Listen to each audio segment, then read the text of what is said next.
Wawa zifumu, mayi awawa akundipatsa mwana wawo, akuti ndimkwatire ngati kuli kotheka. Ndi azifumu pompano ndikhala ndikukwatira.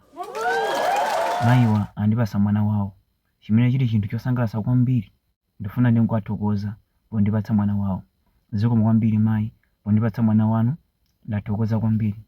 Ndabwera ndi nkhani azifumu, nkhani yake ndiyofunika kwambiri.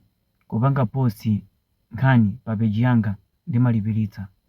Sindimafuna ndalama zanu, koma ndimafuna inuyo muthandize munthu mmodzi ovutika.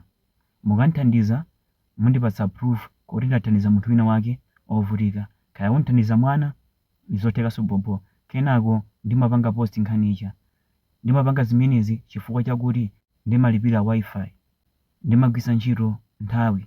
Nthawi ndi ndalama, monga mukudziwa. Ndesi ndingamapange zinthu zaulere. Nkhani ndimalipiritsa, kulipiritsa kwake ndikumeneko. Uthandize munthu mmodzi ovutika. Ndekwa anthu amene mati ndikapanga post nkhani yanu ndikubweranso, apapa tili bwino. Nkhani ija mungatopanga delete. Choti muziwe ndichi, kupanga delete video ukuyeneranso ulipire. Ukuyenera kuthandiza anthu 5 ovutika. Zili ndiwe kuti wathandiza motani, kaya ndalama kaya chakudya, zili ndiwe. Koma ukuyenera kuthandiza anthu 5. Kenako ndipanga delete video ija.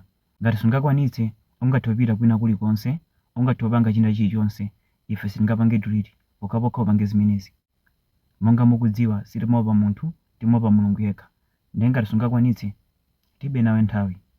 Lero azifumu, ndekwa anthu amene muli ku inbox mufuna mupange post nkhani zanu. Namba yanga ndi imeneyi, koma mukuyenera mulipire.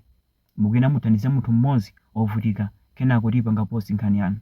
Ngati simukatero, osataya nthawi kundipanga text.